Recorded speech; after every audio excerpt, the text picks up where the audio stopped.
Hello and welcome for our video today. Today we are going to study chemical changes in physical and chemical processes. More specifically, we are going to look at endothermic.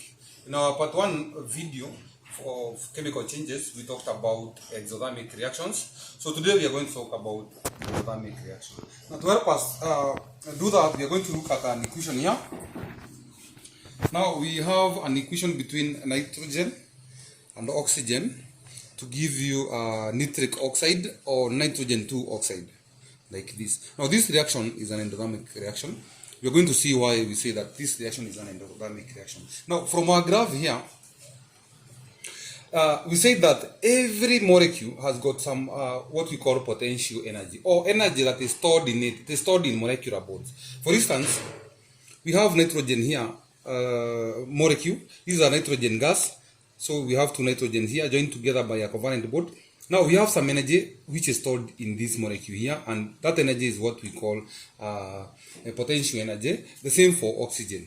So as you can see, this is the level, or this is the potential energy for these molecules here. Remember that different molecules have got different amounts of potential energy. It is measured in kilojoules. So we can have some molecules having higher potential energy, or others having lower potential energy.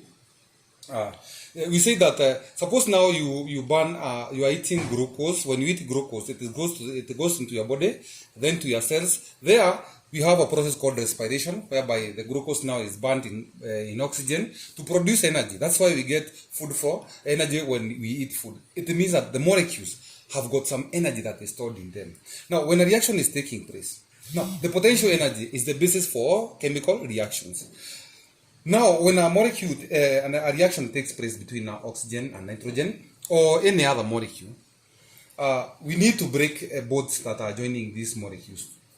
And to break these bonds, we require energy. We require bond breakage requires energy. So we are going to supply energy so that now these molecules can acquire what we call kinetic energy. Kinetic energy is the energy that is now in molecules in motion. That is in chemistry. So it is energy that is in motion in objects which are in motion or that are moving. Now this kinetic energy will enable these molecules now to collide with each other like this until it reaches a point whereby these molecules, we have applied enough energy that they collide very hard such that now the bonds will break and these molecules now will detach from each other, such that now we have individual atoms like that. Now for the original molecule. So you have seen that these molecules now, they starting from here, we have applied energy so that they gain kinetic energy for them to collide. And this energy now is the one that we usually, the one that we are applying, it is the one that we call now activation energy. So activation energy is the minimum amount of energy that is required for a reaction to take place. So unless we apply this energy, we need to apply this energy for these molecules to have enough kinetic energy for the bonds to break, like you can see over there. Now, after the bonds are broken, we are going now to form new bonds and new products. So what happens is that now we have that oxygen forming a new bond with nitrogen there. Then we have this oxygen here coming here to form a new product like this. And so this is what we call nitric oxide or nitrogen 2 oxide. So you have seen that now this bond breakage here, the requires energy. And we have supplied this energy, which we call activation energy. And then bond breakage requires now energy will be released to form now the products here. Now, as you can see, the products formed have got higher energy, potential energy, than the reactants. The reason is the amount of energy that we applied here to break the bonds was more than the energy that was, you can see the energy that was released here is very small.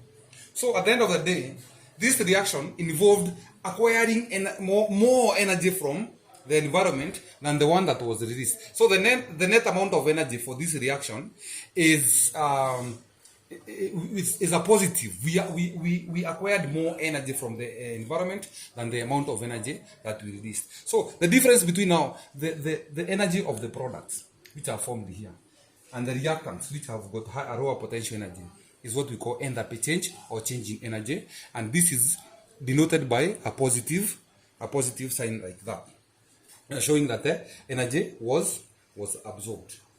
Now we have so many reactions which are now exothermic or endothermic reaction.